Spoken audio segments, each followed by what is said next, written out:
Saudara, berdasarkan tulisan terkini Sabudin Husin ini saya tertarik. Tidak secara langsung, Muhyiddin mengaku telah memfitnah Anwar. Ini hujah-hujahnya. Sebelum kita ulas secara panjang lebar, dengar dulu ini hujahnya. Berdasarkan hujah Muhyiddin kepada mahkamah baru-baru ini, secara tidak langsung ia menunjukkan Muhyiddin mengakui telah membuat tuduhan tidak benar atau melakukan fitnah terhadap Anwar. Cuma beliau berhujah, kenyataannya itu dibuat dalam ucapan kepada kempen PRU 15 sedang dilangsungkan. Soalnya, sejak bila ucapan dalam ceramah politik jadi kebal daripada tindakan mahkamah? Bukankah hanya ucapan di parlimen dan Dewan Undangan Negeri saja yang tidak boleh diheret ke mahkamah?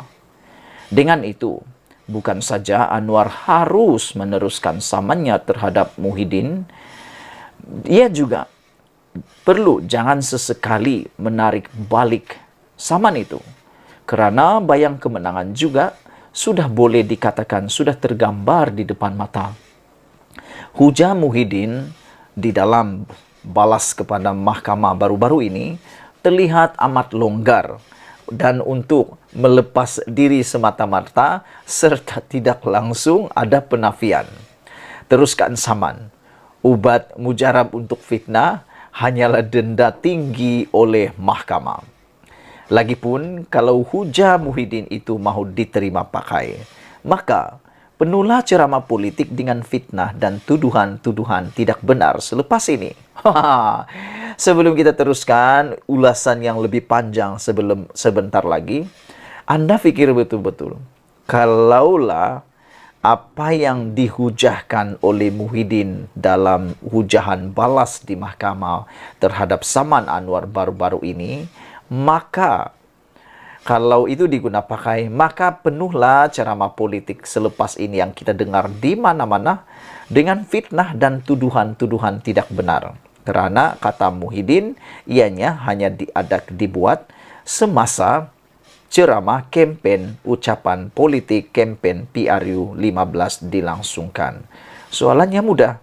Sejak bila ucapan dalam ceramah politik jadi kebal daripada tindakan mahkamah? Bukankah hanya di parlimen dan udun saja yang tidak boleh diheret ke mahkamah?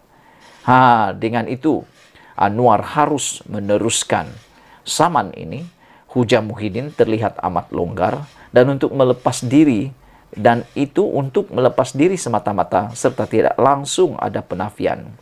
Teruskan saman. Ubat mujarab untuk fitnah hanyalah denda tinggi oleh mahkamah, kata Sabudin. Ikuti terus ulasan selepas ini. Selamat malam, salam sejahtera. Tidak secara langsung sebenarnya Muhyiddin mengaku telah memfitnah Anwar. Wah, ini memang hebat. Apa sebenarnya kenyataan Muhyiddin yang seakan-akan telah secara tidak langsung mengaku telah memfitnah Anwar? Oh, ini memang panas luar biasa. Sebelum kita teruskan, mohon kiranya Anda tekan butang subscribe. Tekan butang subscribe itu percuma dan Anda share video ini supaya semua orang tahu bahwa tidak secara langsung Muhyiddin mengaku telah memfitnah Anwar. Saudara, dalam hujah balas Muhyiddin kepada mahkamah, berhubung saman fitnah yang dikemukakan Anwar Ibrahim terhadapnya, Presiden Bersatu, yaitu Muhyiddin Mat Yassin, berkata, kenyataannya berkaitan allowance RM 15 juta adalah sebahagian daripada ucapan dalam kempen politik PRU 15 lalu. Anwar katanya bukan saja tidak harus tersinggung, malah sepatutnya menjawab pertanyaan yang dikemukakan dalam ceramah itu secara terbuka dan menafikannya sebagai palsu.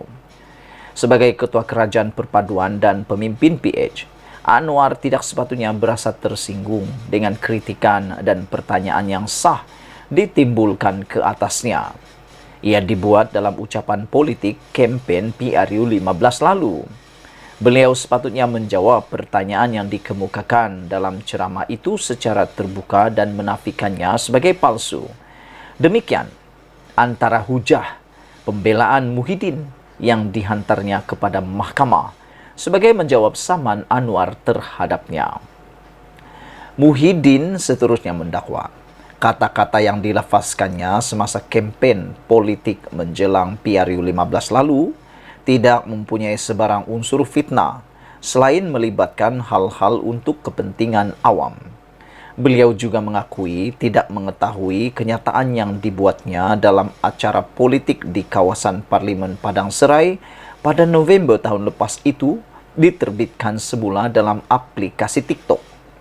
Katanya beliau tidak mempunyai kawalan atau pengetahuan mengenai akaun TikTok yang memuat naik kenyataannya itu. Pada 20 Disember lalu, Anwar telah memfailkan saman fitnah terhadap ahli Parlimen Pagoh itu berkenan selepas dia dituduh menerima bayaran RM15 juta sebagai penasihat ekonomi Selangor ketika era Khalid Ibrahim menjadi Menteri Besar. Peguam utama Anwar, Sankara Nair, memberitahu writ saman berkenaan difailkan di Mahkamah Tinggi Kuala Lumpur. Sebelum itu, pada 7 Disember, Anwar mengeluarkan surat tuntutan memberi Muhyiddin tempo 3 hari untuk membuat permohonan maaf tanpa syarat berhubung dakwaan itu di media sosial dan menarik balik video TikTok berkenan. Muhyiddin juga dituntut untuk membuat aku janji bertulis supaya tidak mengulangi fitnahnya itu. Pejabat Menteri Besar Selangor sudah mengeluarkan kenyataan dengan memberitahu Anwar hanya dibayar secara simbolik sebanyak RM1 setahun atas peranannya menjadi penasihat ekonomi negeri. Berdasarkan hujah Muhyiddin kepada mahkamah itu, secara tidak langsung ia menunjukkan beliau mengakui telah membuat tuduhan tidak benar atau melakukan fitnah terhadap Anwar. Cuma beliau berhujah kenyataannya itu dibuat dalam ucapan politik kepada kempen PRU 15 sedang dilangsungkan.